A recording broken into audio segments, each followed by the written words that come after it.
ಉತ್ತರ ಉತ್ತರಿಸಕ ಅದೇನು ಸಾಧ್ಯ ಇಲ್ಲ, ಅಷ್ಟು ಕಷ್ಟಕರವಾಗಿರತಕ್ಕಂತ ಪ್ರಶ್ನೆ ಅದು. ಅಂತ ಒಂದು ದಾರ್ಶನಿಕ ವಿಚಾರಗಳನ್ನ ಈ ಪಂಚಸೂತ್ರ ಮುಖಾಂತರ ನಮಗೆ ಬೋಧನೆ ಮಾಡ್ತಾ ಹೋಗ್ತಾರೆ ಅಂತ.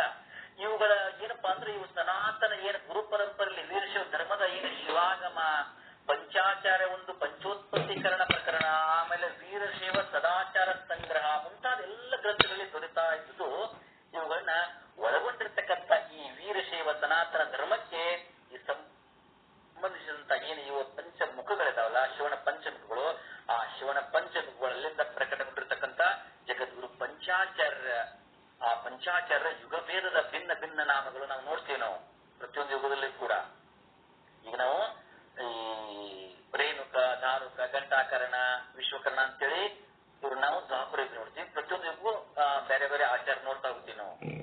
ಹಾಗೆ ಆ ಪಂಚಾಚಾರ ಯುಗಭೇದದ ಭಿನ್ನ ಭಿನ್ನ ನಾಮಗಳು, ಅವರ ದಿಕ್ಕುಗಳು, ಅವರ ಧ್ವಜಗಳು, ಬಣ್ಣಗಳು, ಅವರ ಶಾಖೆಗಳು, ಮತ್ತು ಅವರು ಪ್ರಾಕಟ್ಯಗೊಂಡಿರತಕ್ಕಂತ ಸ್ಥಾನಗಳು, ಅವರ ಗೋತ್ರಗಳು, ಅವರಿಂದ ಉಪದೇಶಿಸಲ್ಪಟ್ಟಂತ ಪಂಚಮಹಾ ಸೂತ್ರಗಳು, ಅವರ ದಂಡಗಳು, ಅವರ ಕಮಂಡಲಗಳು, ಅವರ ಬೀಜ ಮಂತ್ರಗಳು, ಅವರ ಸಿಂಹಾಸನ ಇತ್ಯಾದಿ ಇತ್ಯಾದಿ ಎಲ್ಲ ಸಕಲ ವಿಷಯಗಳನ್ನ ಜನರಿಗೆ ಸಹಜವಾಗಿ ಸರಳವಾಗಿ ತಿಳಿಸುವುದಕ್ಕಾಗಿ ಒಂದು ಕಾಗದದಲ್ಲಿ ಪಟವನ್ನ ಮಾಡಿ ವೀರಶೈವರ ಗೋತ್ರ ಸೂತ್ರ ಪಟ ಎಂಬಂತ ಹೆಸರಿನಲ್ಲಿ ನಾವೆಲ್ಲ ಮಠಾಧಿಪತಿಗಳು ಎಲ್ಲ ಮಠಗಳಲ್ಲಿ ಆಶ್ರಮದಲ್ಲಿ ಎಲ್ಲ ನೋಡ್ತೀವಿ ನಾವು. ಮತ್ತೆ ಈ ವೀರಶೈವ ಸೇವಾ ಸಂಸ್ಥೆಗಳಂತಕ್ಕಂಥೆಲ್ಲ ಪ್ರತಿಪಾದಿತಾನೆ ಬರ್ತಾ ಇದ್ದಾವೆ. ಅಂತಂದ್ರೆ ಇಂದು ನಾವು ಪ್ರತಿಪಾದ್ಯ ವಿಷಯ ತೆಗೆದುಕೊಂಡಿರ್ತಕ್ಕಂಥ ಯಾವ್ದಪ್ಪ ಅಂತಂದ್ರೆ ಇಲ್ಲಿ ನಮ್ಮ ಮುಖ್ಯವಾಗಿ ಪಂಚಸೂತ್ರ ಅಂತ ನಾವೆಲ್ಲ ಆ ಪಟಗಳಲ್ಲೇ ಕಾಣ್ತಿದ್ದೇವೆ ಅಂತ ಇದು ಸರ್. ಅದಕ್ಕೆ ಏನ್ ಮಾಡೋದು ಜಗದ್ಗುರು ಮಹಾತ್ಮನಿಯವರು ನಮ್ಗ ಆ ಪಟದಲ್ಲಿರ್ತಕ್ಕಂಥದ್ದನ್ನ ನಮ್ಮ ಮನ ಪಟಲದಲ್ಲಿ ಮೂಡುದಾಗಿ ಈಗ ಪಂಚವರ್ಣ ಸೂತ್ರದ ಪ್ರವಚನವನ್ನ ನಮ್ಗೆ ಕೊಡ್ತಾ ಹೋಗ್ತಾ ಇದ್ದಾರೆ. ಇನ್ಮೇಲೆ ಪಂಚವರ್ಣ ಸೂತ್ರದ ಪ್ರಥಮ ಭಾಷ್ಯಕಾರರು ಯಾರು? ಅವ್ರು ಯಾರಪ್ಪ ಅಂದ್ರೆ ಹುಲಿ ಸಿದ್ಧನಂಜೇಶ್ವರಾಚಾರ್ಯರು ಅಂತಕ್ಕಂಥದ್ದು. ಆ ಹುಲಿ ಸಿದ್ಧನಂಜೇಶ್ವರ ಶಿವಾಚಾರ್ಯರು ಏನ್ ಹೇಳಿದ್ರು ಅಂತಕ್ಕಂಥದನ್ನ ಮತ್ತೆ ನಾಳೆ ಚಿಂತನೆ ಮಾಡೋಣ ಅಂತ ಹೇಳ್ತಾ ಈ ಚಿಂತನಕ್ಕೆ ಮಂಗಲಯೋಣ. ಶಿವಮೂಯ ನಮ ಶಿವಾಯ.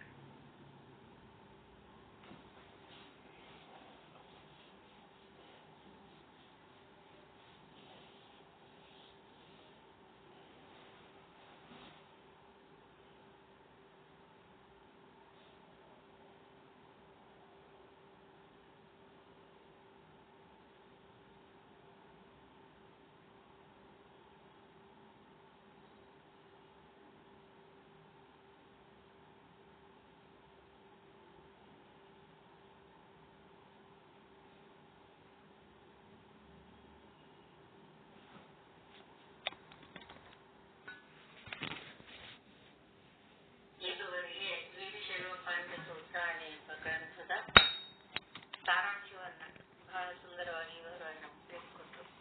ಅವರಿಗೆ ಅನಂತ ಧನ್ಯವಾದಗಳು. ಸಿದ್ಧಬ್ರಹ್ಮ ಸದ್ಗುರು ಶ್ರೀ ಪ್ರಕಾಶ್ ಕಂಬಳಿಗಳಿಗೆ ಅನಂತ ಧನ್ಯವಾದ. ಇನ್ನೊಂದು ಕೊಟ್ರೆ ಹಿರೇಮಠ ಗುರುಗಳು, ಶಿವಪ್ಪ ಗುರುಗಳು ಅಲ್ಲ ಗುರುಗಳು ಬಂದಾರ್ರಿ. ಬಂದಾರ್ರಿ?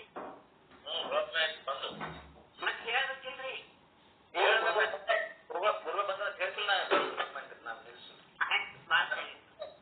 ಪ್ರಕಾಶ್ ಅವ್ರಿಗೆ ಹೇಳಿನಿ, ಅವ್ರು ಪ್ರಪಂಚ ಮಾಡೋ ಟೈಮ್ದಾಗೆ ಹೇಳಿನಿ, ನಿಮಗ್ ಕೇಳಿರ್ತಾರ. ಈಗ ಶುದ್ಧ ಬ್ರಹ್ಮ ಸದ್ಗುರು ಶ್ರೀ ಶ್ಯಾಮಪ್ಪ ಮಹಾಸ್ವಾಮಿಗಳಿಂದ ಪರಮ ಪೂಜ್ಯ ಸಿದ್ದೇಶ್ವರ ಸ್ವಾಮಿಗಳ ವಿರಚಿತವಾದ ಶ್ರೀ ಸಿದ್ಧಾಂತ ಶಿಖಾಮಣಿಯ ಜ್ಞಾನವನ್ನು ನಮಗೆಲ್ಲ ತಿಳಿಸಿಕೊಡೋದಕ್ಕಾಗಿ ಗುರುಗಳಲ್ಲಿ ವಿನಂತಿ.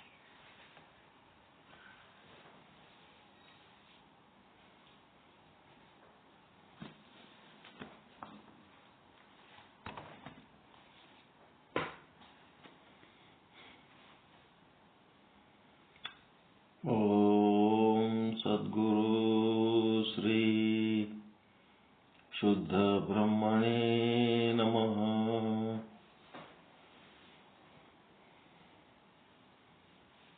ಸಮಸ್ತ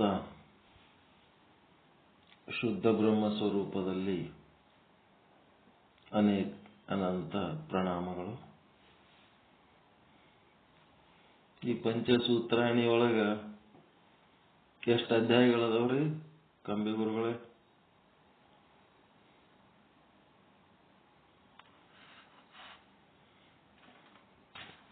ಅದಿರಿ ಹಾಗೆ ಎಷ್ಟು ಅಧ್ಯಾಯ ಅದಾವ ಅದ್ರೊಳಗ? ಅಧ್ಯಾಯಗಳದ್ರಿ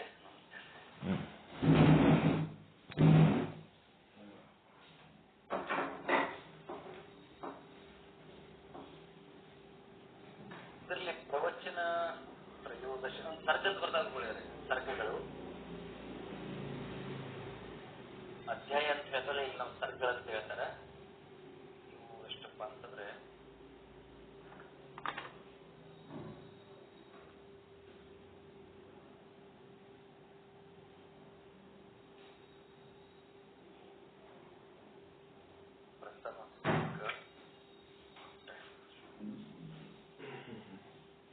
ಒಂದೊಂದು ಸರ್ಗಗಳು ಒಂದೊಂದು ಪ್ರವಚನ ಮಾಡಕ್ ಹೋಗ್ಯಾರ.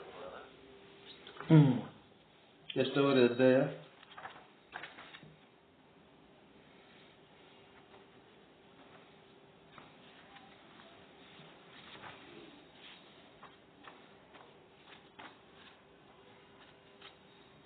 ಸರ್ಗ ಇದ್ರಾಗ ಸರ್ಗ ಅಂತಾರೆ. ಇದ್ರಾಗ ಎಷ್ಟು ಸರ್ಗ ಅದಾವ್ರಿ? 13 ಸರ್ಗಗಳದಾವ. 13 ಸರ್ಗನಾಗ ಒಂದನೇ ಸರ್ಗದಾಗ ಏನದ?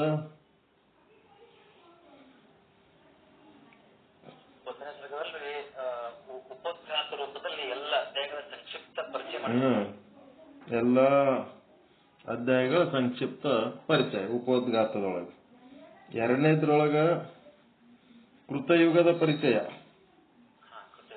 ಎರಡನೇದ್ದು ಕೃತಯುಗ, ಮೂರನೇದ್ದು ತ್ರೇತಾಯುಗ, ನಾಲ್ಕನೇದ್ದು ದ್ವಾಪರ ಯುಗ. ಹೌದಲ್ರಿ?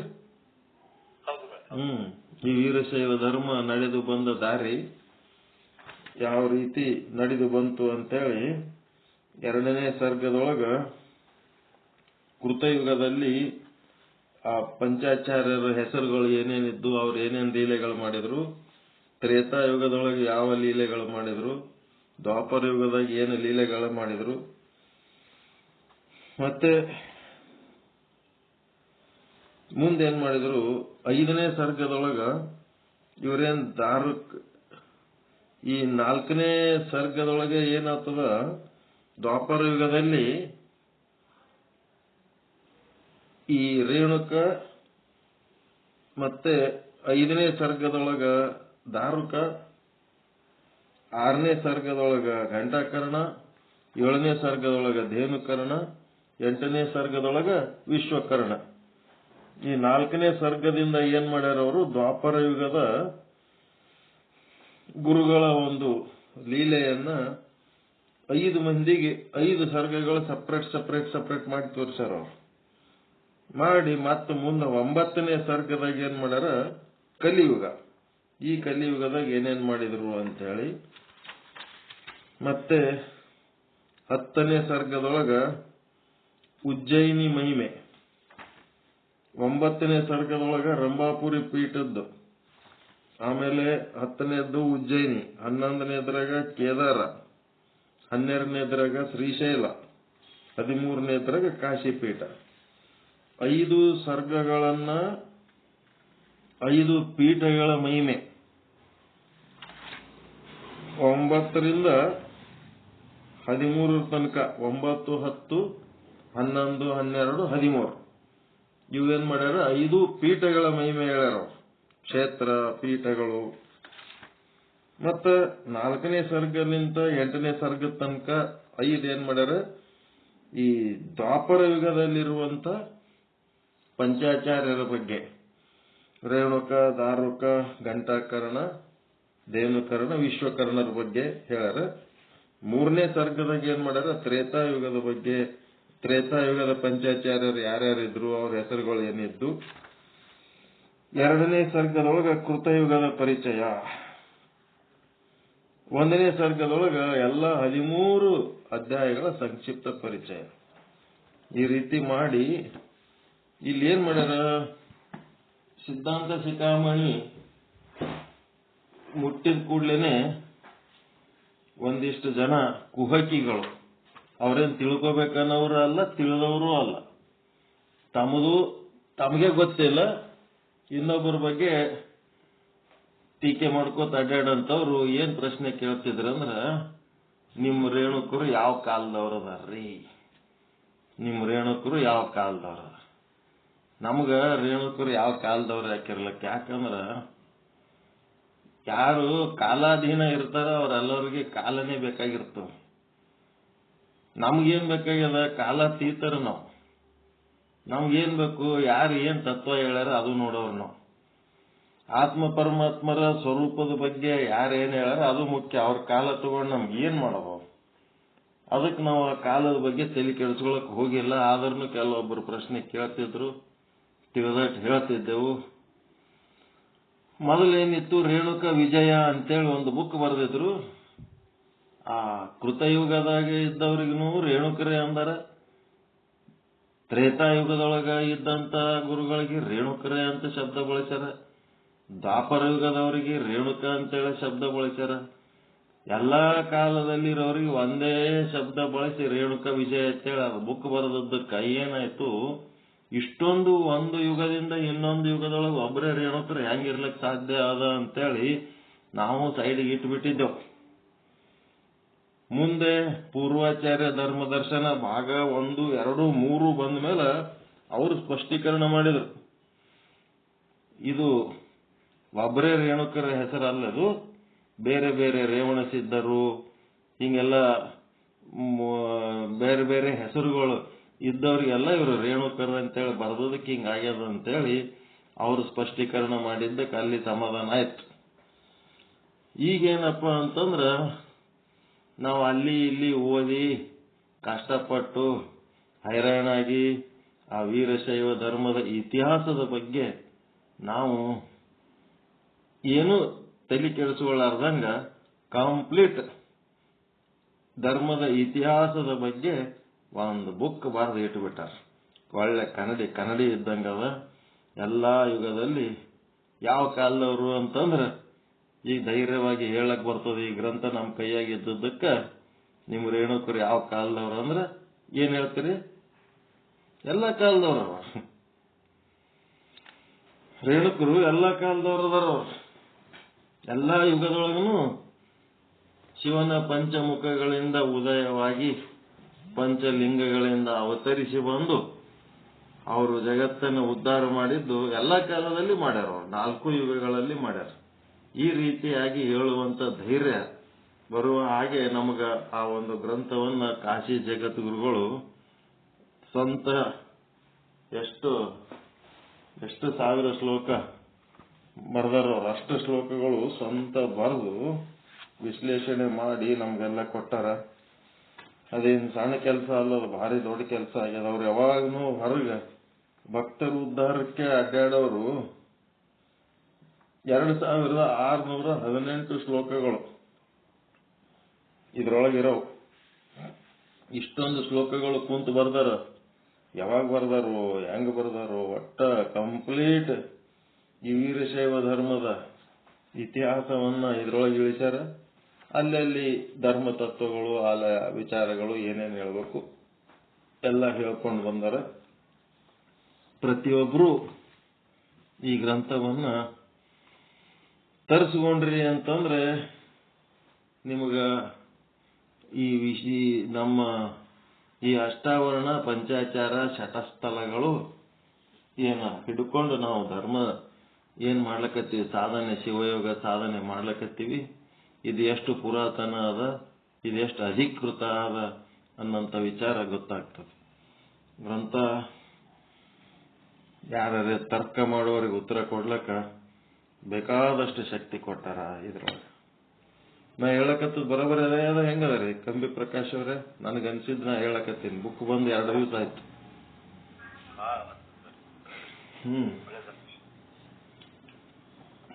ಅದರದ್ದು ರೇಟ್ 700 ರೂಪಾಯಿ ಅದ. ಕಂಬಿ ಪ್ರಕಾಶ್ ಅವ್ರು 500 ರೂಪಾಯಿಗೆ ಕೊಡ್ಲಕತ್ತಾರ. 200 ರೂಪಾಯಿ ಡಿಸ್ಕೌಂಟ್. ಯಾರ್ಯಾರು ತಗೋತೀರಿ ತಗೊಂಡ್ಬಿಡ್ರಿ. ನೀವು ಮತ್ತೇನಾರ ತಪ್ಪಿಸ್ಕೊಂಡ್ರಿ ಮತ್ತ ಅಲ್ಲಿ ತಗೊಳಕ್ ಹೋದ್ರಿ ಅಂದ್ರೆ 700 ಅಂತಾರ ನೋಡ್ರಿ. ಅದ್ರ ಮೇಲೆ ಪ್ರಿಂಟ್ ರೇಟ್ ಅದ ಕೊಡ್ರಿ ಅಂತಾರ ಅವ್ರು. ಯಾರು ಬೇಕಾದವ್ರು ತರಿಸ್ಕೊಳ್ರಿ, ಅವ್ರ ಹತ್ರ ಅದಾವ.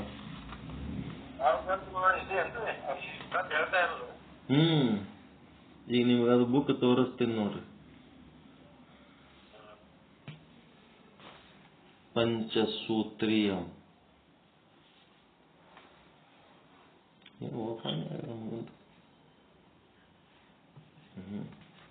ನಮಗ ತಲೆ ಬರೋಬರಿಲ್ಲ, ಏನ್ ಮಾಡ್ಬೇಕು. ಆ ಮೊಬೈಲ್ನಾಗ ಟಚ್ ಮಾಡ್ತೀವಿ, ಅದರಂಗೆ ಲ್ಯಾಪ್ಟಾಪ್ನಾಗ ಟಚ್ ಮಾಡ್ಕೊತ ಕೂತೀನಿ. ಅದು ಇದು ಮೌಸ್ಲಿಂತ ಆಪರೇಟ್ ಮಾಡ್ಬೇಕು, ಬಿಟ್ಟಕ್ಕೆ ಲ್ಯಾಪ್ಟಾಪ್ನಾಗ ಬಟ್ ಟಚ್ ಮಾಡ್ಕೊತ ಕೂತೀನಿ. ಅದೇಂಗೆ ಓಪನ್ ಆಯ್ತು ಇಲ್ಲ ನೋಡಿ. ಪಂಚಸೂತ್ರೀಯ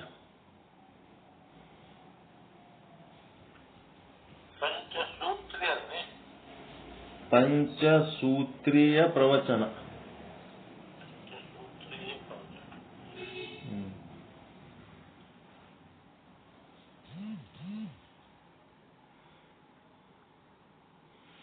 ಅವರು ವಿಶ್ವರಾಧ್ಯರದು ಬುಕ್ಕಿನ ಬಗ್ಗೆ ಉಜ್ಜಯಿನಿ ಗುರುಗಳು ಅರ್ಧಮರ್ಧ ಬರೆದಿಟ್ಟದ್ದು ಸಿಕ್ಕಿತ್ತಂತ.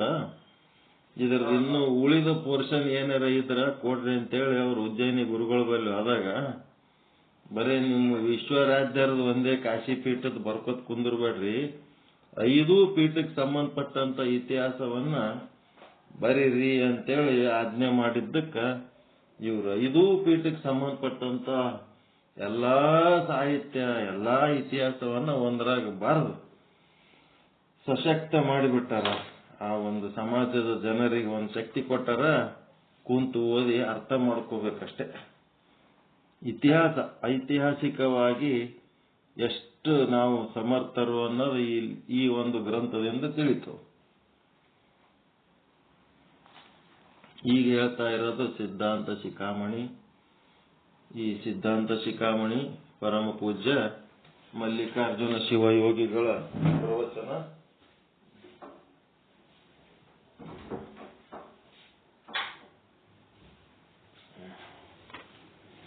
ಭಾಷ್ಯವನ್ನ ಕರುಣಿಸಿದವರು ಸಿದ್ದೇಶ್ವರ ಸ್ವಾಮೀಜಿ, ಜ್ಞಾನಯೋಗಾಶ್ರಮ ಬಿಜಾಪುರ. ಇಲ್ಲಿ 21 ಪರಿಚ್ಛೇದಗಳ ಪೈಕಿ 6ನೇ ಪರಿಚ್ಛೇದದೊಳಗೆ ಪ್ರವೇಶ ಮಾಡಿವಿ. 44 ಅಂಗಸ್ಥಳಗಳ ಪೈಕಿ 4ನೇ ಸ್ಥಳದಲ್ಲಿ ಅದೀವಿ, ಗುರುಕಾರುಣ್ಯ ಸ್ಥಳ. ಮತ್ತೆ ಶಟಸ್ಥಳಗಳ ಪೈಕಿ ಭಕ್ತ ಸ್ಥಳದಾಗ ಅದೀವಿ. ಇಲ್ಲಿ ಗುರುವಿಗೆ ಶಿಷ್ಯ ಪ್ರಾರ್ಥನೆ ಮಾಡ್ತಾ ಇದ್ದಾನೆ. ಗುರುವಿನ ನೆಲೆ ಕಲೆಗಳು, ಗುರುವಿನ ಒಂದು ಲಕ್ಷಣಗಳನ್ನ ತಿಳ್ಕೊಂಡು ಅಂತ ಗುರು ಸಿಕ್ಕಾಗ ಏನ್ ಮಾಡಬೇಕು? ಆ ಗುರುವಿಗೆ ಪರಮ ಗುರುವೇ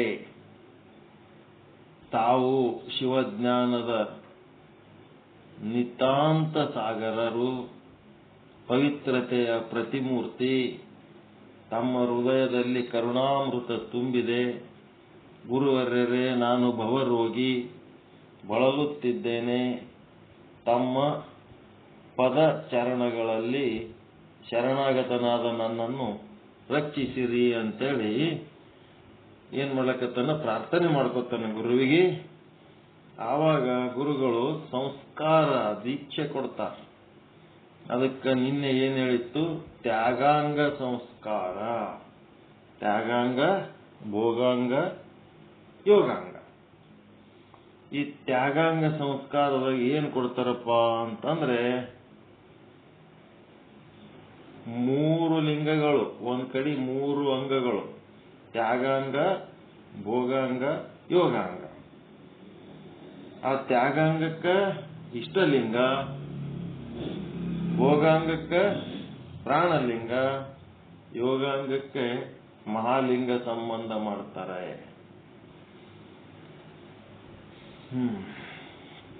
ತ್ಯಾಗಾಂಗ ಸಂಸ್ಕಾರದಲ್ಲಿ ಏನ್ ಬರ್ತಾವಪ್ಪ ಅಂದ್ರ 7 ರೀತಿ ಸಂಸ್ಕಾರಗಳು ಬರ್ತಾವ ತ್ಯಾಗಾಂಗ ಸಂಸ್ಕಾರದೊಳಗೆ. ಇದಕ್ಕೇನಂತಾರಂದ್ರ ಕ್ರಿಯಾದೀಕ್ಷೆ, ಕ್ರಿಯಾದೀಕ್ಷೆ ಅಂತಾರೆ. ಕ್ರಿಯಾದೀಕ್ಷೆ ಅಂದ್ರೂ ಒಂದೇ, ತ್ಯಾಗಾಂಗ ಸಂಸ್ಕಾರ ಅಂದ್ರು ಒಂದೇ, ಭೋಗಾಂಗ ಸಂಸ್ಕಾರ ಅಂದ್ರು ಒಂದೇ, ಮಂತ್ರ ದೀಕ್ಷೆ ಅಂದ್ರು ಒಂದೇ, ಯೋಗಾಂಗ ಸಂಸ್ಕಾರ ಅಂದ್ರು ಒಂದೇ, ವೇದಾದೀಕ್ಷೆ ಅಂದ್ರು ಒಂದೇ. ಇಲ್ಲಿ ಕ್ರಿಯಾದೀಕ್ಷೆ ಏನೇನ್ ಮಾಡ್ತಾರ? 7 ಸಂಸ್ಕಾರಗಳವ. ಆಜ್ಞಾ ಸಂಸ್ಕಾರ, ಉಪಮಾ ಸಂಸ್ಕಾರ, ಸ್ವಸ್ತಿಕಾರೋಹಣ ಸಂಸ್ಕಾರ, ಕಲಶಾಭಿಷೇಕ ಸಂಸ್ಕಾರ, ವಿಭೂತಿ ಪಟ್ಟ ಸಂಸ್ಕಾರ, ಆಯತ ಸಂಸ್ಕಾರ, ಸ್ವಾಯತ ಸಂಸ್ಕಾರ. ಆಜ್ಞಾ ಸಂಸ್ಕಾರ ಅಂತಂದ್ರೆ ಏನು? ಅಹಿಂಸಾ, ಸತ್ಯ, ಅಸ್ತೇಯ, ಬ್ರಹ್ಮಚರ್ಯ, ದಯಾ, ಧೃತಿ, ಅರ್ಜವ, ಮಿತಹಾರ, ಶೌಚ ಮುಂತಾದ ನೀತಿ ತತ್ವಗಳನ್ನು ಜೀವನದಾದ್ಯಂತ ಪಾಲಿಸಿಕೊಂಡು ಹೋಗುವಂತೆ ಶ್ರೀ ಗುರು ಶಿಷ್ಯನಿಗೆ ಆಜ್ಞಾಪಿಸುತ್ತಾನೆ. ಇದುವೇ ಆಜ್ಞಾದೀಕ್ಷೆ ಅಥವಾ ಆಜ್ಞಾ ಸಂಸ್ಕಾರ. ಆರ್ಡರ್ ಹಿಂಗಿರ್ಬೇಕು. ನೀನು ಅಹಿಂಸಾ, ಯಾರಿಗೆ ಹಿಂಸೆ ಮಾಡಂಗಿಲ್ಲ, ಸತ್ಯ, ಸತ್ಯವನ್ನೇ ಹೇಳಬೇಕು. ಅಸ್ತೇಯ ಅಂದರೆ ಅಸ್ತೇಯ ಅಂದ್ರೇನು? ಸ್ಥೇಯ ಅಂದ್ರೇನು?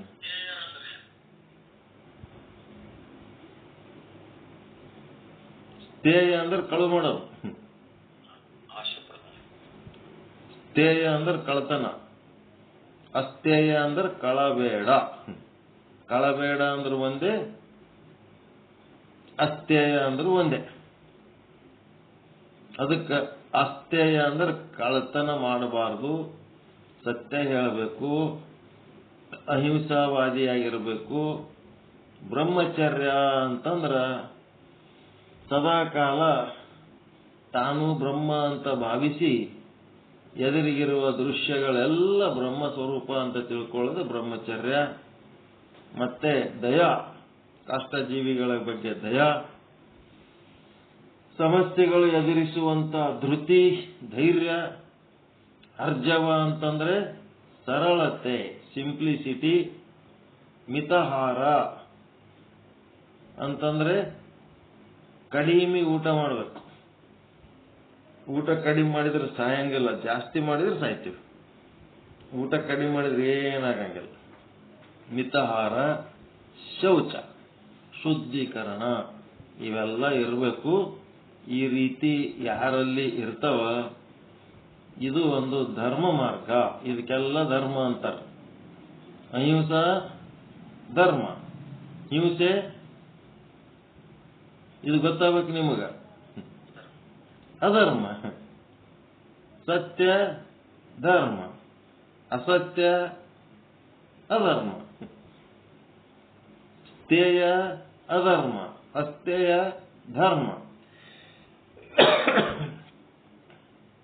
ಬ್ರಹ್ಮಚರ್ಯ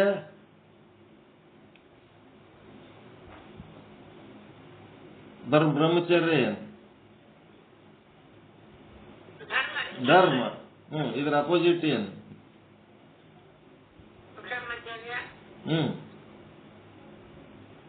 ಅದರ ಅಪೋಸಿಟ್ ಏನು? ಬ್ರಹ್ಮಚರ್ಯ. ಬ್ರಹ್ಮ ಕಿ ಸಮಾಪ್ತಿ, ಬ್ರಹ್ಮ ಕಿ ಪ್ರಾಪ್ತಿ. ಹಿಂಗ್ ನೆನ್ಪಿಟ್ಕೋಬೇಕು. ಭ್ರಮೆ, ಸಂಸಾರ ಭ್ರಮೆ, ಬ್ರಹ್ಮಾಂಡ ಪಿಂಡಾಂಡಗಳ ವಿಷಯ ಭೋಗ ಭ್ರಮೆ, ಇವೆಲ್ಲ ಏನದು? ಬ್ರಹ್ಮಚರ್ಯ. ಬ್ರಹ್ಮಚರ್ಯ ಧರ್ಮ, ಬ್ರಹ್ಮಚರ್ಯ ಅಧರ್ಮ. ಧೃತಿ,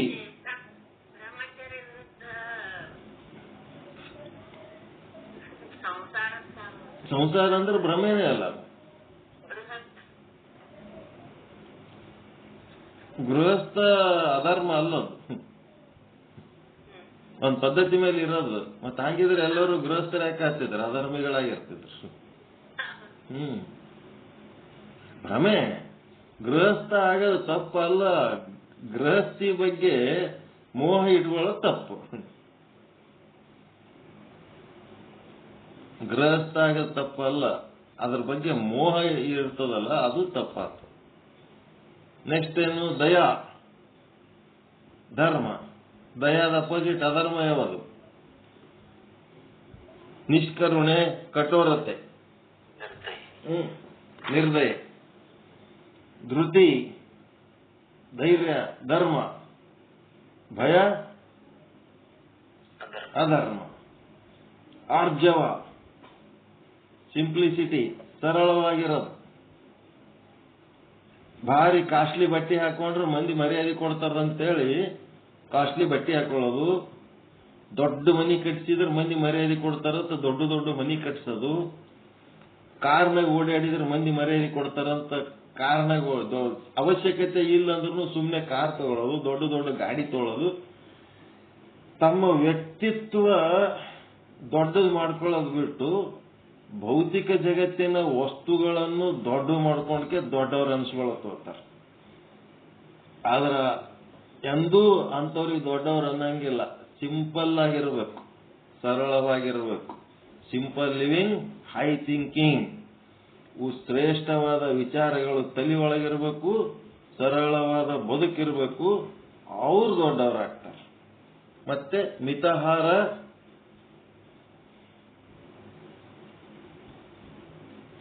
ಧರ್ಮ. ಅತಿಹಾರ, ಅಧರ್ಮ. ಶೌಚ, ಧರ್ಮ. ಅಶೌಚ ಅದರ ಮಲಿನತೆ, ಅದು ಅಧರ್ಮ.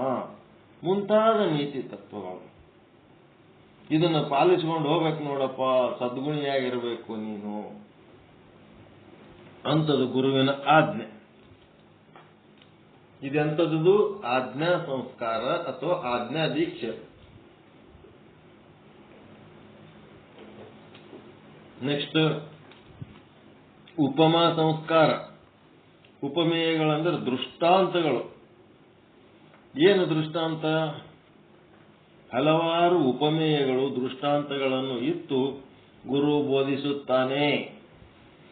ಸಂತರ, ಶರಣರ, ಮಹಾತ್ಮರ ಚರಿತ್ರೆಗಳನ್ನ, ಅವರ ಸಾಧನೆಗಳನ್ನ, ಅವರ ಬೋಧನೆಗಳನ್ನ ತಿಳಿಸಿ ತಿಳಿಸಿ ತಿಳಿಸಿ ಹೇಳ್ತಿರ್ತಾರೆ.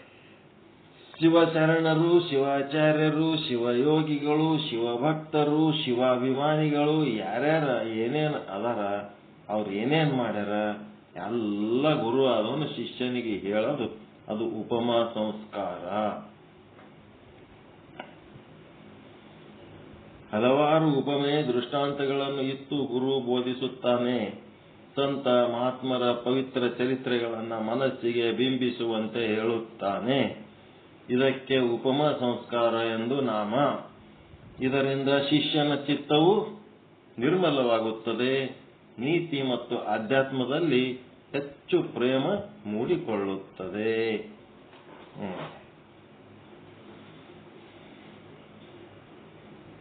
ಚಲೋ ಆಯ್ತರ ಇದು. ದಿನ ಮತ್ ನಾವು ಉಪಮೇಯಗಳು ಕೊಡ್ತೇವೆ ಇಲ್ಲ, ದೃಷ್ಟಾಂತ ಕೊಟ್ಟು ಪಾಠ ಹೇಳ್ತೀವಿಲ್ಲ, ದಿನ ದೃಷ್ಟಾಂತ ಇರ್ತಾವಿಲ್ಲ ನಮ್ಮ ಪಾಠದಾಗ. ನೆಕ್ಸ್ಟ್ ಏನಪ್ಪ? ಸ್ವಸ್ತಿಕಾರೋಹಣ ಸಂಸ್ಕಾರ. ಸ್ವಸ್ತಿಕಾರೋಹಣ ಸಂಸ್ಕಾರ ಅಂದ್ರ ವಾಸಸ್ಥಳವನ್ನು ಸ್ವಚ್ಛವಾಗಿ ಇರಿಸು. ಎಲ್ಲಿ ಇರ್ತೀರಿ ಆ ಜಾಗ ಸ್ವಚ್ಛ ಇರ್ಬೇಕು. That must be clean. ಮತ್ತೇನಿರ್ಬೇಕು? ಸ್ಥಳ ಅಲ್ಲದೆ ದೇಹ, ಇಂದ್ರಿಯ, ಮನಸ್ಸು, ಬುದ್ಧಿ ಇವೆಲ್ಲ ಮಲೀನವಾಗದಂತೆ ಜಾಗೃತನಾಗಿರಬೇಕು. ಏನೇನು? ದೇಹ ಮಲೀನ ಆಗ್ಬಾರ್ದು, ಇಂದ್ರಿಯಗಳು ಮಲೀನ ಆಗ್ಬಾರ್ದು, ಮನಸ್ಸು ಮಲೀನ ಆಗ್ಬಾರ್ದು, ಬುದ್ಧಿಗಳು ಮಲೀನ ಆಗ್ಬಾರ್ದು. ಹಂಗ ಏನ್ ಮಾಡ್ಬೇಕು? ಎಚ್ಚರಿಕೆಯಿಂದಿರಬೇಕು. ಸತ್ಕ್ರಿಯೆಗಳನ್ನು ಆಚರಿಸ್ತಾ ಇರಬೇಕು. ಸದ್ಭಾವಗಳನ್ನ ಹೊಂದಿರಬೇಕು. ಸದ್ವಿಚಾರಗಳನ್ನೇ ಮಾಡುತ್ತಿರಬೇಕು. ಆಸನಾದಿಗಳಿಂದ ಮನಸ್ಸಿನ ಚಂಚಲತೆ ನೀಗು ಎಂದು ಶ್ರೀ ಗುರು ಬೋಧಿಸುತ್ತಾನೆ. ಆಸನಗಳವೆಲ್ಲ ಏನದವಲ್ಲ, ಅಷ್ಟಾಂಗ ಯೋಗ, ಅವುಗಳ ಮೂಲಕ ಮನಸ್ಸಿನ ಚಂಚಲತೆಯನ್ನು ನೀಗು. ಅದಕ್ಕೆ ಇಲ್ಲೇನದಂತಂದ್ರೆ ಮನಸ್ಸಿನ ಚಂಚಲತೆ ನೀಗದೇನಿದೆ? ನಿಶ್ಚಲ ಚಿತ್ತ. ಮ್ಯಾಲಿಂದೇನು? ಶೌಚ, ಅಸ್ಥೇಯ, ಬ್ರಹ್ಮಚರ್ಯ, ಇವೆಲ್ಲ ಏನಿವು? ನಿರ್ಮಲ ಚಿತ್ತ. ಧರ್ಮ ಮಾರ್ಗದಾಗ ನಡೆದು ನಿರ್ಮಲ ಚಿತ್ತವುಳ್ಳವನಾಗು. ಮತ್ತೇನ್ ಮಾಡು? ಅಷ್ಟಾಂಗ ಯೋಗಾದಿಗಳನ್ನ ಮಾಡಿ ನಿಶ್ಚಲ ಚಿತ್ತವುಳ್ಳವನಾಗು. ಮನಸ್ಸಿನ ಸ್ವಾಸ್ಥ್ಯ ಉಂಟು ಮಾಡ್ಕೋ. ಮತ್ತ 4ನೇದೇನ್ ಹೇಳ್ತಾನ? ಕಲಸಾಭಿಷೇಕ ಸಂಸ್ಕಾರ. ಶ್ರೀ ಗುರುವಿನ ಸದ್ಭಾವ ಕಲಶದಲ್ಲಿ ಕರುಣಾಜಲ ತುಂಬಿದೆ. ಅದನ್ನಾತ ಶಿಷ್ಯನ ಬುದ್ಧಿಯ ಸ್ಥಿರದ ಮೇಲೆ ಧಾರೆ ಎರೆಯುತ್ತಾನೆ. ಗುರುವಾದವನು ಶಿಷ್ಯನ ಶಿರದ ಮೇಲೆ ಧಾರೆ ಎರೆಯುತ್ತಾನೆ. ಇದು ಕಲಸಾಭಿಷೇಕ ಸಂಸ್ಕಾರ. ಇದರಿಂದ ಪೂರ್ವ ಜನ್ಮದ ಪಾಪ ಅಳಿಯುತ್ತದೆ, ಪುನರ್ಜನ್ಮದ ಭಾವ ಅಡಗುತ್ತದೆ. ಅದೇನ್ ತಲೆ ಮೇಲೆ ನೀರ್ ಹಾಕ್ತಿರೇನ್ರಿ? ಕಲಶಾಭಿಷೇಕ ಅಂದ್ರೆ ಅದೇ ಅಲ್ರಿ, ಗುರುವಿನ ಪಾದೋದಕ. ಗುರು ಪಾದ ತೊಳೆದು ಗುರು ತಲೆ ಮೇಲೆ ಪಾದ ಇಟ್ಟು ನೀರ್ ಹಾಕ್ತಾರ, ಕಲಶಾಭಿಷೇಕ. ಎಲ್ಲ ಮಾಡಿದ್ಮೇಲೆ ನೆಕ್ಸ್ಟ್ ವಿಭೂತಿ ಪಟ್ಟ ಸಂಸ್ಕಾರ. ಗುರು ಅದವನ ಶಿಷ್ಯನಿಗೆ ವಿಭೂತಿ ಹಚ್ತಾನ. ಶ್ರೀ ಗುರು ತನ್ನ ಸುಮನ, ಸುಬುದ್ಧಿ, ಸುಭಾವ ಎಂಬ 3 ಬೆರಳುಗಳಿಂದ ಶಿಷ್ಯನ ಬಾಹ್ಯಾಂಗ ಅಂತರಂಗಗಳ ಮೇಲೆ ಪಾವಿತ್ರ್ಯತೆಯ ಭಸ್ಮ ಬಳಿಯುತ್ತಾನೆ. 3 ಬೆರಳುಗಳು ಏನಪ್ಪಾ ಅಂದ್ರ ಸುಮನ, ಸುಬುದ್ಧಿ, ಸುಭಾವ. ನಾವೇನ್ ಹೇಳ್ತೀವಿ? ಸುಜ್ಞಾನ, ಸದ್ಭಾವ, ಸತ್ಕ್ರಿಯಾ. ಈ 3 ಬೆರಳುಗಳು ಅಂತ ಹೇಳ್ತೀವಿ. ಇದು ವಿಭೂತಿ ಪಟ್ಟ ಸಂಸ್ಕಾರ. ಇದರಿಂದ ಶಿಷ್ಯನಿಗೆ ಏನಾಗ್ತದ ಅಂದ್ರ ಆರೋಗ್ಯ, ಆಯುಷ್ಯ, ಭಾಗ್ಯಗಳು ದೊರೆಯುತ್ತವೆ. ವಿಭೂತಿ ಪಟ್ಟ ಸಂಸ್ಕಾರದಿಂದ ಆರೋಗ್ಯ ಮತ್ತು ಆಯುಷ್ಯ ಉಂಟಾಗ್ತದ. ಕೆಟ್ಟದ್ದನ್ನ ಸುಟ್ಟು ಹಾಕೋದು ವಿಭೂತಿ ಅಂದ್ರೆ ಮತ್ತಿನ್ನೇನಿಲ್ಲ. ಕೆಟ್ಟದ್ದನ್ನು ಸುಟ್ಟು ಹಾಕಿದ್ರೆ ಮತ್ತೆ ಆರೋಗ್ಯ, ಆಯುಷ್ಯ ಬೆಳಿಲಾರ್ದ ಏನ ಚೆನ್ನಾಗಿರ್ತದೆ. ಒಳಗಿರುವ ಕಾಮಾದಿಗಳು ನಾಶವಾಗುತ್ತವೆ, ಸದ್ಗುಣ ಸಂಪತ್ತುಗಳು ಸಮನಿಸುತ್ತವೆ, ಶಿಷ್ಯನಲ್ಲಿ ಪರಿಪೂರ್ಣ ವ್ಯಕ್ತಿತ್ವ ರೂಪುಗೊಳ್ಳುತ್ತದೆ. ನೀವು ಏನ್ ಮಾಡ್ತಿರೋ ಏನ್ ಬಿಡ್ತಿರೋ, ವಿಭೂತಿ ಮಾತ್ರ ಸದಾಕಾಲ ಹಚ್ಕೊಂಡಿರ್ಬೇಕು. ಹಣಿ ಮೇಲೆ ವಿಭೂತಿ ಇರ್ಬೇಕು, ಹಣಿ ಕಾಲೇ ಇರಬಾರ್ದು. ಹೆಣ್ಮಕ್ಳು ಹೆಂಗ ಕುಂಕುಮ ಇರ್ಲಾರ್ದೆ ಹಣಿ ಮೇಲೆ ಇರಂಗಿಲ್ಲ, ಹಂಗ ಎಲ್ಲರೂ ವಿಭೂತಿ ಇರ್ಲಾರ್ದೆ ಇರಬಾರ್ದು. ಹಣಿ ಮೇಲೆ ಯಾವಾಗಲೂ ವಿಭೂತಿ ಇರ್ಬೇಕು. ನೆಕ್ಸ್ಟ್ ಆಯತ ಸಂಸ್ಕಾರ. ಆಯತ ಸಂಸ್ಕಾರ ಅಂದ್ರೆ ಇದೆ ಏನು? ಶ್ರೀ ಗುರು ಶಿಷ್ಯನ ಅಂತರಂಗದಲ್ಲಿ ದೈವಿ ಕಲೆಯನ್ನ ಅವತರಿಸುತ್ತಾನೆ. ಅದರ ಕುರುಹೆಂದು ದೇಹದ ಮೇಲೆ ಇಷ್ಟಲಿಂಗವನ್ನ ನೆಲೆಗೊಳಿಸುತ್ತಾನೆ. ಇದೇ ಆಯತ ಸಂಸ್ಕಾರ. ಇದರಿಂದ ಭಕ್ತಿಯ ಅಭಿವೃದ್ಧಿ, ಮನಸ್ಸಿನ ಪಾವಿತ್ರ್ಯತೆ. ಇಷ್ಟಲಿಂಗ ಕೊಡ್ತಾನ. ಲಿಂಗ ಗುರುವಿನಿಂದ ಪಡ್ಕೊಳ್ಳೋದಕ್ಕೆ ಲಿಂಗ ಆಯತ. ಅದು ಒಂದು ಸಂಸ್ಕಾರದ ಹೆಸರು, ಧರ್ಮದ ಹೆಸರು ಅಲ್ಲ. ಅದು ಬಹಳ ತಪ್ಪು ದಾರಿ ತೋರ್ಸ್ಲಕತ್ತಾರ. ಲಿಂಗ ಆಯತ ಅಂದ ಕೂಡ್ಲೇನೆ ಅದು ಒಂದು ಸಂಸ್ಕಾರದ ಹೆಸರು ಅಷ್ಟೇ. ಅದು ಆಯತ ಸಂಸ್ಕಾರ ಅಂದ್ರ ಶ್ರೀ ಗುರು ಶಿಷ್ಯನ ಅಂತರಂಗದಲ್ಲಿ ದೈವಿ ಕಲೆಯನ್ನ ಅವತರಿಸುತ್ತಾನೆ.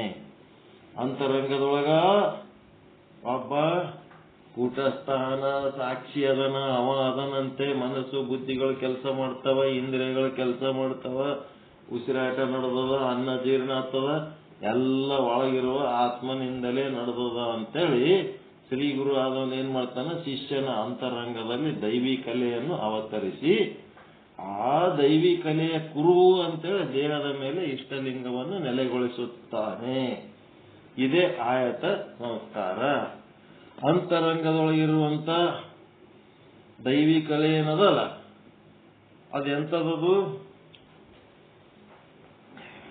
ಕಣ್ಣಿಗೆ ಕಾಣಿಸ್ತದೇನ್ರಿ ಅದು?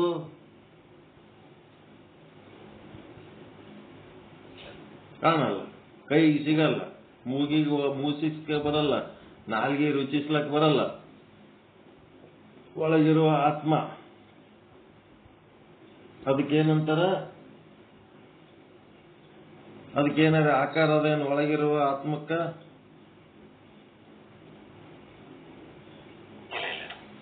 ಅದಕ್ಕೇನಂತಾರ?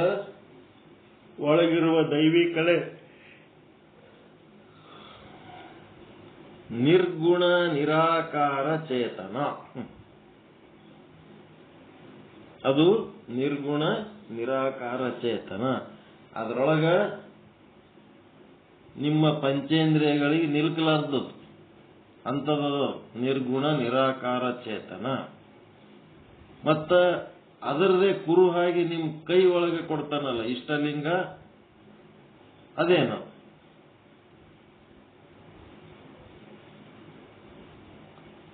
ಸಗುಣ ಸಾಕಾರ. ಹೌದಾ ಇಲ್ರಿ? ನಿಮ್ ಇಂದ್ರಿಯಗಳಿಗೆ ವೇದ್ಯ ಆಗ್ತದ, ಕಣ್ಣಿಗೆ ಕಾಣಿಸ್ತದ, ಕೈಗೆ ಸಿಗ್ತದ, ಪಂಚೇಂದ್ರಿಯಗಳಿಗೆ ಸ್ಪರ್ಶಕ್ಕೆ ನಿಲ್ಲುತ್ತದ ಇಲ್ಲ? ಅದು ಸಗುಣ ಸಾಕಾರ. ಒಳಗಿರೋದು ನಿರ್ಗುಣ ನಿರಾಕಾರ. ಅಕ್ಬರ ಬೀರ್ಬಲ್ಲ ಇಬ್ರು ಹಿಂಗ್ ಹೋಗೋ ಟೈಮ್ನೊಳಗ ಶಿವರಾತ್ರಿ ನಡೆದಿತ್ತ, ಜಗ್ಗಿ ಮಂದಿ ಅಲ್ಲೊಂದು ಈಶ್ವರ ಗುಡಿ ಇತ್ತು, ಆ ಗುಡಿ ಮೇಲೆ ಗದ್ಲ ಮಾಡ್ತಿದ್ರು. ಅವಾಗ ಅಕ್ಬರ್ ಏನಂದ, ನಮ್ಮ ಮಂದಿಗೆ ಕಿರಿಕಿರಿ ಇಲ್ಲ ನೋಡಪ್ಪ, ನಮ್ಮ ದೇವರು ನಿರ್ಗುಣ ನಿರಾಕಾರ ಅದನ, ಇಂಥ ಪರಿ ನಾವು ಗುಡಿ ದೇವರು ಅಂತೇಳಿ ಓಡಾಡೋ ಪ್ರಶ್ನೆನೇ ಇಲ್ಲ ನಮಗ, ಗದಿ ಆರಾಮದೀವಿ ನೋಡ್ ನಾವು. ಮತ್ತ ನಿಮ್ ದೇವ್ರ ಹೆಂಗದನ ಅಂತ ಕೇಳ. ನಿಮ್ ದೇವ್ರ ಹೆಂಗದನ ಅಂತಂದ್ರ ನಮ್ ದೇವ್ರ ಸಗುಣ ಸಾಕಾರ ಅದನ ಅಂದ್ಬಿಟ್ಟೆವ. ನಮ್ ದೇವ್ರ ಸಗುಣ ಸಾಕಾರ. ನಿಮ್ ದೇವ್ರ ನಿರ್ಗುಣ ನಿರಾಕಾರ ಇರ್ಬೋದು, ನಮ್ ದೇವ್ರ ಸಗುಣ ಸಾಕಾರ ಅದನ ನಾವು. ಅವನ ಬೀರ್ಬಲ್ ಹೇಳ್ದ. ಹಿಂಗ್ ಹೇಳಿದ ಕೂಡಲೇ ಅಕ್ಬರ್ಗ ಒಂದೇ ಸಲ ಅವನ್ ನಂಬಿಕೆ ಇವನ್ ನಂಬಿಕೆ ವಿರುದ್ಧ ಆಯ್ತಲ್ಲ, ಹಿಂದೂ ಮುಸ್ಲಿಂ ಸಿಟ್ಟು ಬಂದ್ಬಿಡ್ತಾವ. ನೀ ರಾಜ ಇದ್ದ, ನಿಮ್ಮ ದೇವರ ಸಗುಣ ಸಾಕಾರ ಇದ್ದನಂದ್ರ 3 ದಿನದಾಗ ನನ್ನ ಮುಂದೆ ತಂದು ನಿಂದಿರ್ಸು, ಇಲ್ಲಂದ್ರೆ ನೀನು ಶಿರಚ್ಛೇದನ ಮಾಡ್ತೀನಿ ಅಂದ್ಬಿಡ್ತಾನ ರಾಜ. ಸುಮ್ಮನೆ ದಾಟ್ಯಾಗ ಹೋಗೋ ಟೈಮ್ನಾಗ ಯಾರೋ ಗುಡಿಗೆ ಮಂದಿ ಹೋಗೋ ಭಕ್ತರಿಗೆ ನೋಡಿ ಏನೋ ಮಾತಾಡಿ ಈ ಗಾಮಿದೋಮಿಗೆ ಶಿರಚ್ಛೇದನ ಅಂದ್ರೆ ಏನ್ ಮಾಡ್ಬೇಕಪ್ಪ, ಏನ್ ತಪ್ಪಾಯ್ತು ನಮ್ಲಿಂತ, ಸುಮ್ನೆ ಏನಿದೆ ಕಿರಿಕಿರಿ ಅಂತೇಳಿ ಮಾರಿ ಸಾಣ ಮಾಡ್ಕೊಂಡು ಮನಿಗೆ ಹೋಗ್ತಾನ. ಏನ್ ಮಾಡ್ಬೇಕು ತಿಳಿಯಲ್ದು. ಸಗುಣ ಸಾಕಾರ ಮಾಡಿ ಅವನಿಗೆ ಹೆಂಗ್ ತರ್ಬೇಕು ನಾವು? ಎಲ್ಲಿ ತರಮ್ಮ ಅವನಿಗೆ? ಮಾರಿ ಸಾಣ ಮಾಡ್ಕೊಂಡು ಊಟ ಹೋಗಲ್ದು, ಏನಿಲ್ಲ. 3 ದಿನದಾಗ ಶಿರಚ್ಛೇದನ ನನ್ನ ರಾಜ. ಮೊದಲೇ ಒಮ್ಮ ಏನಾರು ಮಾಡಿಟ್ನಂದ್ರೆ ಏನ್ ಮಾಡ್ಬೇಕಂತ ಅವನಿಗೆ ಚಿಂತೆ ಅಂದ್ರೆ ಚಿಂತೆ ಆಯ್ತು. ಅವ್ರ ಮಗ ನೋಡ್ದ, ಬೀರ್ಬಲನ್ ಮಗ ನೋಡಿ, ಯಾಕಪ್ಪ ಏನ್ ಮಾರಿ ಸಾಣ ಮಾಡ್ಕೊಂಡು ಕೂತಿದಲ್ಲ? ಏನಿಲ್ಲಪ್ಪ, ರಾಜನ್ ಬಲ್ಕಿ ಹಿಂಗಾಯ್ತು, ನಿರ್ಗುಣ ನಿರಾಕಾರ ಅವ್ರ ದೇವ್ರ, ನಿಮ್ದೇ ಹಂಗಂದ. ನಮ್ ದೇವ್ರ ಸಗುಣ ಸಾಕಾರ ಅದನ. ಅವನಿಗೆ ತಂದು ನಾನು ಮುಂದೆ ನಿಂದಿರ್ಸಂತಾನ, ಎಲ್ಲಿ ತೊಗೊಂಡೋಗಿ ನಿಂದಿರ್ಸ್ಬೇಕು, ಅವನಿಗೆ ಹೆಂಗ್ ಮಾಡ್ಬೇಕು ತಿಳಿಯವಲ್ಲ. ಅವಾಗ ಅದಕ್ಕೆ ಯಾಕೆ ಚಿಂತೆ ಮಾಡ್ತಿದ್ವಿ? ನಾನು ಮಾಡ್ತೀನಿ ಅದ್ರ ಕೆಲಸ. ಏನ್ ಮಾಡ್ತೀನಿ? ಹೋಗಮ್ ನಡಿ, ನಾನ್ ಮಾಡ್ತೀನಿ ಸಗುಣ ಸಾಕಾರ ದೇವ್ರ ಹೆಂಗಂತೇಳಿ. ಆಯ್ತು, ಆದ್ಮೇಲೆ ಒಂದ್ ಬೊಗಣಿ ಹಾಲು ತಗೊಂಬ.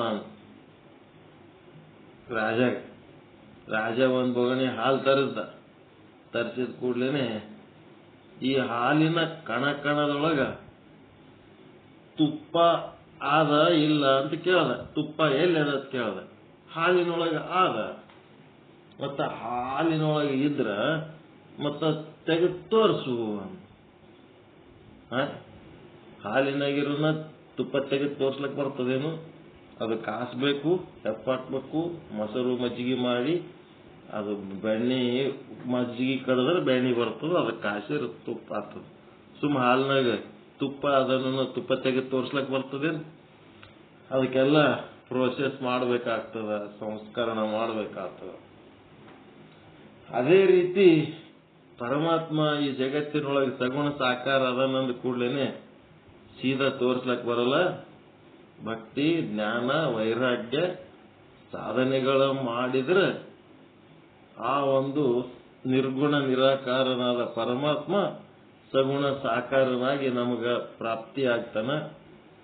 ಹಿಂಗಾಗಿ ನಾವು ಸಾಧನೆ ಮಾಡ್ಲಾರ್ದೆ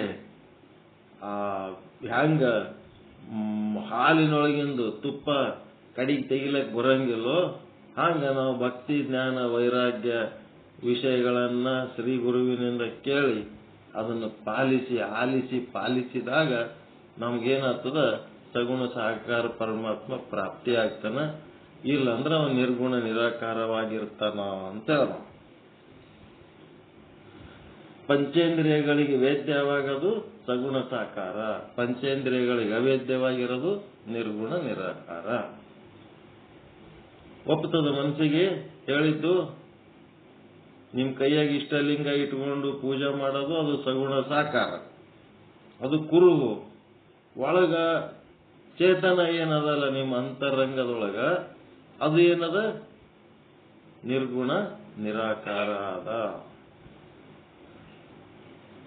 ಚಂದ ತಿಳ್ಕೋಬೇಕಿದು. ನಿರ್ಗುಣ ನಿರಾಕಾರ ಚೇತನದ ಪ್ರತಿಬಿಂಬನೆ ಸಗುಣ ಸಾಕಾರ. ಅದರದ ಡೀಟೇಲ್ ಬರ್ತದ ವಿಚಾರ ಸಾಗರದಾಗ. 5ನೇ ತರಂಗದೊಳಗೆ ಇನ್ನ ಡೀಟೇಲ್ ಅದ. ಈಗ ಸ್ವಲ್ಪ ಸ್ಯಾಂಪಲ್ ಹೇಳಿದೆ ಅಷ್ಟೇ. ನಿಮ್ಮೊಳಗಿರುವ ಕೂಟಸ್ಥ ಸಾಕ್ಷಿ ಅದೇನದ? ಹೆಂಗದು? ಆತ್ಮ, ಪರಮಾತ್ಮ ಏನಂತೀರಲ್ಲ ಅದೆಲ್ಲ ನಿರ್ಗುಣ ನಿರಾಕಾರ. ಅದನ್ನ ನೀವು ಏನ್ ಮಾಡ್ಲಕತ್ತೀರಿ? ನಿರ್ಗುಣ ನಿರಾಕಾರ ವಸ್ತುವನ್ನ ಆರಾಧನೆ ಮಾಡೋದು, ಪೂಜೆ ಮಾಡೋದು ಹೆಂಗ ಸಾಧ್ಯ? ಅದು ಪೂಜೆ ಮಾಡ್ಲಕ್ ಬರಂಗಿಲ್ಲಲ್ಲ.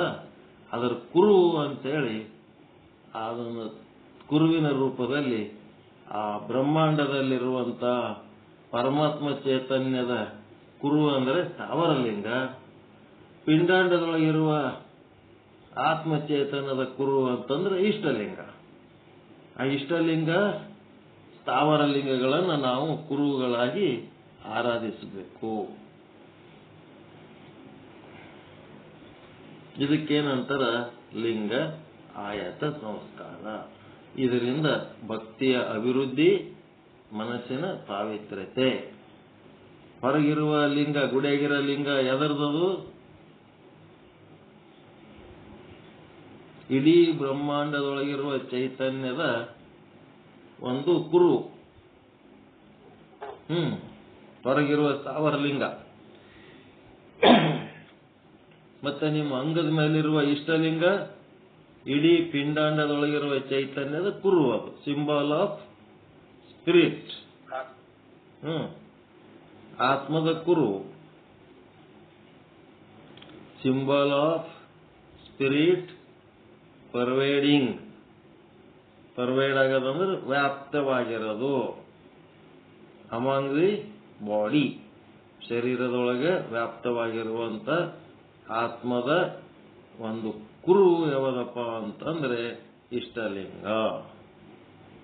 ಇಡೀ ಬ್ರಹ್ಮಾಂಡದ ತುಂಬ ವ್ಯಾಪ್ತವಾಗಿರುವ ಚೇತನ ಏನದಲ್ಲ, ಅದು ಎಲ್ಲೇ ತುಡುಕ್ತೀರಿ, ಎಲ್ಲೇ ಹೋಗಿ ಪೂಜೆ ಮಾಡ್ತೀರಿ, ಅದರದೊಂದು ಕುರು ಅಂತಂದ್ರೆ ಸ್ಥಾವರ ಲಿಂಗ. ನೀವು ಸ್ಥಾವರ ಲಿಂಗವನ್ನು ಪೂಜೆ ಮಾಡಿದ್ರೆ ಇಡೀ ಬ್ರಹ್ಮಾಂಡವನ್ನ ಪೂಜಿಸಿದ ಭಾವ ಉಂಟಾಗಬೇಕು. ಇಷ್ಟಲಿಂಗವನ್ನ ಪೂಜೆ ಮಾಡಿದ್ರೆ ಇಡೀ ಪಿಂಡಾಂಡವನ್ನ ಪೂಜಿಸಿದ ಭಾವ, ಅವುಗಳ ಸಂಪತ್ತು, ಅವುಗಳ ಸಂಬಂಧ ಎಲ್ಲವನ್ನು ಪೂಜಿಸಿದ ಭಾವ ಉಂಟಾಗಬೇಕು. ಮುಂದೇನಾಯ್ತು? ಆಯತ ಸಂಸ್ಕಾರ ಆದ್ಮೇಲೆ ಮುಂದೆ ಸ್ವಾಯತ ಸಂಸ್ಕಾರ. ಆಯತ, ಸ್ವಾಯತ, ಸನ್ನಿಹಿತ ಅಂತ ಬರ್ತವೆ. ಆಯತ ಅಂದ್ರೆ ಲಿಂಗ ತಗೊಳ್ಳೋದು ಗುರುವಿನಿಂದ. ನೆಕ್ಸ್ಟ್ ಸ್ವಾಯತ್ತ ಅಂದ್ರ ಇಷ್ಟಲಿಂಗವು ಚಿದ್ ಬೆಳಗಿನ ಪ್ರತಿರೂಪ. ಆತ್ಮದ ಬೆಳಕಿನ ಚಿದ್ ಬೆಳಕು ಅಂತ ಏನಪ್ಪ ಅದು ಗಾಬರಬೇಡ್ರಿ. ಚಿದ್ರೂಪ ಬ್ರಹ್ಮ ಏನದಲ್ಲ ಅದರ ಬೆಳಕಿನ ಪ್ರತಿರೂಪ ಇಷ್ಟಲಿಂಗ. ಪರಮಾತ್ಮನ ಸದೇಹ ಮೂರ್ತಿ, ಪರಮಾತ್ಮನ ಸದೇಹ ಮೂರ್ತಿ ಎಂಬ ಪವಿತ್ರ ಭಾವನೆ ಉಂಟಾಗುವಂತೆ ಶ್ರೀ ಗುರು ಉಪದೇಶಿಸುತ್ತಾನೆ. ಇದು ಸ್ವಾಯತ್ತ ಸಂಸ್ಕಾರ. ಇದರಿಂದ ಶಿಷ್ಯನ ಭಾವವು ಪವಿತ್ರವಾಗುತ್ತದೆ. ಇದೇನದಪ್ಪ ಅಂತಂದ್ರ ನಿನ್ನ ಒಳಗಿರುವಂತ ಲಿಂಗ ಏನದ, ನಿನ್ನೊಳಗಿರುವ ಚೈತನ್ಯದ್ದೇ ಒಂದು ಮೂರ್ತಿಯಪ್ಪ ಇದು ಅಂತ ಹೇಳಿ ಒಪ್ಪಿಸ್ತಾನ. ಒಪ್ಪಿಸಿ 7 ಸಂಸ್ಕಾರಗಳು ಈ ರೀತಿ ಕೊಡ್ತಾರೆ. ಅದಕ್ಕಿದು ಕಾಯಕ್ಕೆ, ಶರೀರಕ್ಕೆ. ಇದರಿಂದ ಕಾರ್ಮಿಕ ಮಲದ ನಿವಾರಣೆ, ಮಲದೋಷ ನಿವೃತ್ತಿ ಆಗ್ತದೆ. ಆಜ್ಞಾ ಸಂಸ್ಕಾರ, ಉಪಮಾ ಸಂಸ್ಕಾರ, ಸ್ವಸ್ತಿಕಾರೋಹಣ ಸಂಸ್ಕಾರ, ಕಲಶಾಭಿಷೇಕ ಸಂಸ್ಕಾರ, ವಿಭೂತಿ ಪಟ್ಟ ಸಂಸ್ಕಾರ, ಆಯತ ಸಂಸ್ಕಾರ, ಸ್ವಾಯತ್ತ ಸಂಸ್ಕಾರ ಇವುಗಳಿಂದ ಕಾರ್ಮಿಕ ಮಲದ ನಿವಾರಣೆ ಆಗುತ್ತದೆ. ಇದು ತ್ಯಾಗಾಂಗದ್ದಾಯ್ತು. ಮುಂದೆ ಕಾಯ ಅಂದ್ರೆ ಶರೀರಕ್ಕೆ ಇದು ಕೊಡೋದು, ಇದು ಶರೀರ ಭೌತಿಕ ಶರೀರಕ್ಕೆ ಕೊಡೋಂತ ಟ್ರೀಟ್ಮೆಂಟ್ ಇದು. ನೆಕ್ಸ್ಟ್ ಭೋಗಾಂಗ ಅಂದ್ರೆ ಮಂತ್ರ ದೀಕ್ಷೆ. ಈ ಮಂತ್ರ ದೀಕ್ಷೆ ಎದಕ್ಕೆ ಕೊಡ್ತಾರ? ಪ್ರಾಣ, ಮನಸ್ಸು, ಬುದ್ಧಿ ಇವಕ್ಕೆ ಕೊಡ್ತಾರೆ. ಇವುಗಳಿಂದ ಮಾಯಾಮಲ ನಾಶವಾಗುತ್ತದೆ. ಆ ಒಂದು ಭೋಗಾಂಗ ಸಂಸ್ಕಾರಗಳಲ್ಲಿ ಏನೇನು ಸಂಸ್ಕಾರ ಕೊಡ್ತಾರೆ ಅನ್ನೋದು ಈಗಾಗಲೇ ಟೈಮ್ ಆಗ್ಯದ. ಅದನ್ನ ನಾಳೆ ನೋಡೋಣ. ತ್ಯಾಗಾಂಗ ಸಂಸ್ಕಾರ ಅಷ್ಟೇ ಸಾಕು. ನಾಳೆ ಭೋಗಾಂಗ ಸಂಸ್ಕಾರಕ್ಕೆ ಸಂಬಂಧಪಟ್ಟಂತ ವಿಷಯವನ್ನು ನಾಳೆ ಚರ್ಚೆ ಮಾಡೋಣ.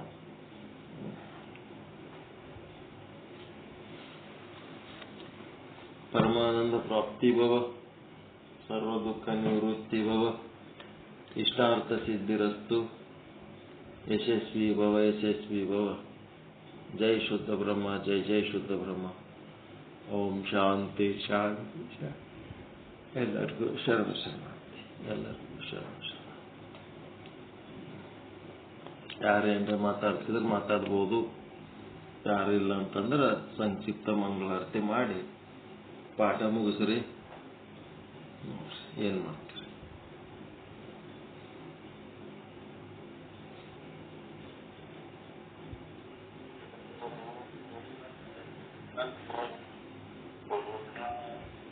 ಮುಚ್ಚತೆ ಪೂರ್ಣಶ್ಯ ಪೂರ್ಣಮಾದಾಯ ಪೂರ್ಣಮೇವಾವಶಿಷ್ಯತೆ.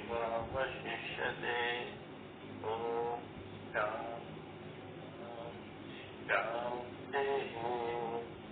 ಪರಮಾನಂದ ಪ್ರಾಪ್ತಿ ಭವ, ಸರ್ವ ದುಃಖ ನಿವೃತ್ತಿ ಭವ, ಇಷ್ಟಾರ್ಥ ಸಿದ್ಧಿರಸ್ತು, ಯಶಸ್ವಿ ಭವ, ಯಶಸ್ವಿ ಭವ.